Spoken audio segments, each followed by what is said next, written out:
તો મુંબઈમાં ભારે વરસાદથી જનજીવન ખોરવાયું છે। નવી મુંબઈમાં તો ઠેર ઠેર જળબંબાકારની સ્થિતિ જોવા મળી રહી છે। ભારે વરસાદથી નવી મુંબઈ પાણી થઈ ગયું। એક્સપ્રેસ હાઈવે પર પાણી ભરાઈ ગયા છે। ટ્રાફિક જામ, વાહન ચાલકો અટવાયા, અનેક વાહનો અહીંયા ખોટકાઈ ચૂક્યા છે।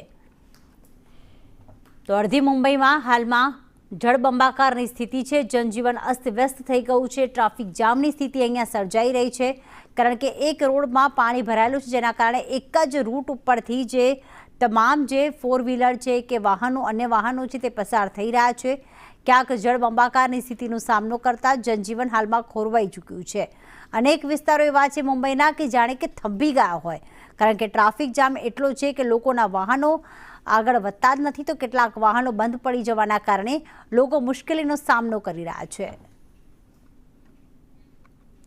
તો મુંબઈના દ્રશ્યો આપ જોઈ રહ્યા છો, જાણે ભાગતી ને દોડતી મુંબઈ અચાનક થંભી ગઈ હોય વરસાદી પાણીના કારણે, તેવા દ્રશ્યો જોવા મળી રહ્યા છે। ખૂબ ધીમી ગતિએ વાહન ચાલી રહ્યા છે, વિઝિબિલિટી લો છે, જેના કારણે લોકોને અહીંયા તકલીફોનો સામનો કરવાનો વારો આવ્યો છે।